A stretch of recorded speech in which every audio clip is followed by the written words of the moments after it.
A video from Congressman Darrell Issa blaming President Obama for cancelling the White House tours. Now been shut down for 18 days. The president says because of budget cuts, and it's not his fault. Well, let's see about that. We'll bring in my all-star panel, Abby Huntsman, host of HuffPost Live, and conservative radio host Ben Ferguson, and Marjorie Clifton, who is the founder of SpikeTheWaterCooler.com. Welcome to you all.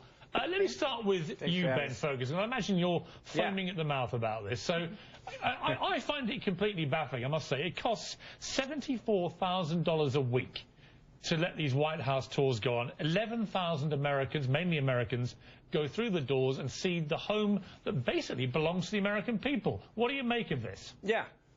Well, I think this is, the president's duty and job is to run the country for the people, run America's house for the people, and keep it open for the American people. And the core of it is we're supposed to have access to our leaders. That's why we don't have royalty or a king here. But what he's done is he's done the complete opposite of that. And basically what he said is, I'm going to try to make the sequester as painful as possible for Americans who would actually like to be, maybe the lifetime for a kid is to go to the White House and see the White House. And the president is obviously, and his staff have obviously said, let's make this as painful and political as we possibly can to hurt people. Meanwhile, his own kids are on spring break, their third vacation of the year, Hawaii first, Aspen, Colorado second, and now they're in the Bahamas. So they're not being affected by this. I think it's incredibly selfish, but also I think it's really childish by the President of the United States of America to do this. Okay, Abby Huntsman, there was a time last year when your family could have been at the White House. You were running your father for the presidency. Has he got a point, Ben Ferguson? I find myself in the unusual position of nodding through most of what he just said. Well, I don't think it's fair to point fingers necessarily at the Obama girls. I'm sure I probably would have taken a vacation once or twice in the year that my dad were president.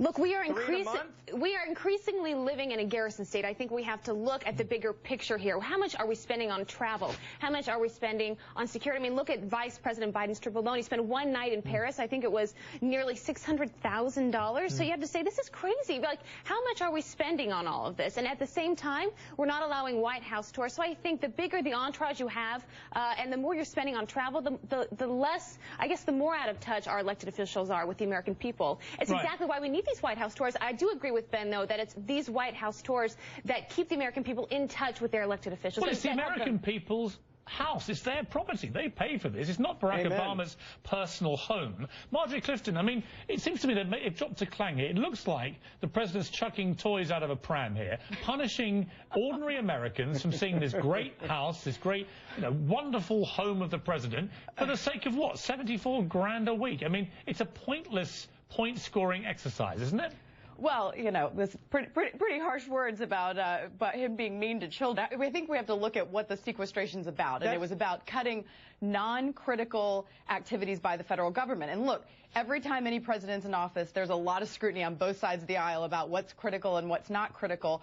And, while I'd like to think going to peek at the First Lady's China pattern is a critical activity to a lot of people, truly what visiting the White House is about is sort of the ambiance and seeing what it's about. But they did actually keep the Capitol tours open. And if you look at what's an actual civic activity, what engages people, what provides transparency, that is actually an opportunity where you do see how Congress works, and you can actually see things live and in person. When you go to visit the White House, nobody's there. Yeah, hang on. That's not the point. Thing. And Ben, let me just say something.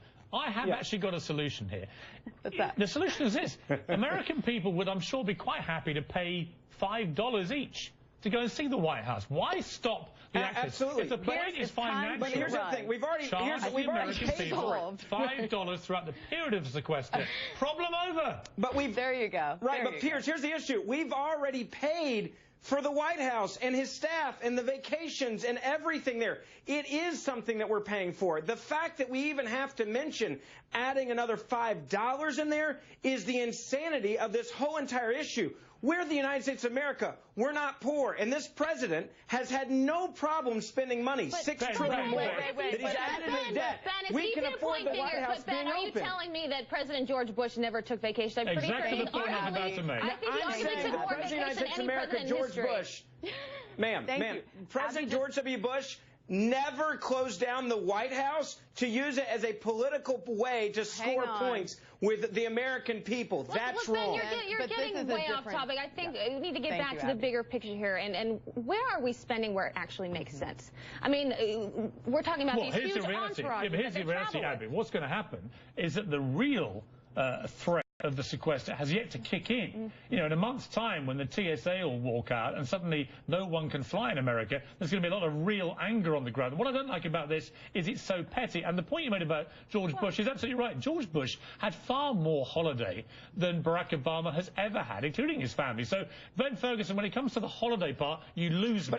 But if you stick to the White House, here's what I'm saying. My point is this. Hold on, listen to me carefully, because this is my point. If we are really in such bad issues with our debt that we're stopping White House tours, then I think the President of the United States of America should look at his own travel budget if it really is that bad. And the point is, it is not that bad. He's doing it on purpose, and he can still go on vacations, and so can Biden at $500,000 a night in Paris, because we do have the money. This is not about us not having the money. It's about them wanting to hurt people, and that's a problem. Okay, listen, we've got to leave it there. We're going to take a short break, calm down, and come back and, well, let's get all excited about DOMA, which may be disappearing.